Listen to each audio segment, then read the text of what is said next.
190 billion pound case में बानी PTI और बुशरा बीबी ने सजा मुअत्तली की दरख्वास्त इस्लामाबाद हाई कोर्ट में दायर करने का फैसला कर लिया है। मजीद तफसीलात जानेंगे डॉन न्यूज़ के नुमाइंदे ताहिर नसीर से। जी ताहिर, बताइएगा ये फैसला कर लिया गया है बानी पीटीआई और बुशरा बीबी की जानिब से।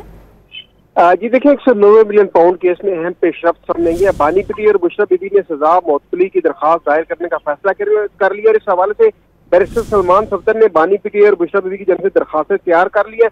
आइंदा जो रवा हफ्ता है इसमें दरखास्तें सजा मुअत्तली की दायर करने का इम्कान जाहिर किया जा रहा है। दरखास्त में मौका अपनाया गया कि अदालत को यकीन दहानी कराते हैं सजा मुअत्तली के बाद अपील की हर समात में मौजूद होंगे।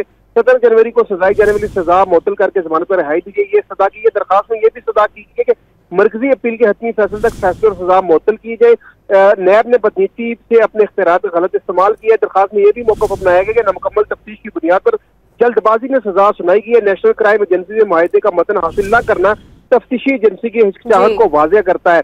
एनसीए हुकाम को शामिल तफ्तीश भी नहीं किया गया। इस्तग़ासा मुकम्मल शिकायत पेश करने में नाकाम रही है। अदालत से यह सजा की कि बानी पीटीआई बुशरा बीबी की सजा मुअत्तल करके उनको जमानत पर रिहा दी और आइंदा हफ्ते जो है ये दरखास्त दायर किए जाने का इम्कान है।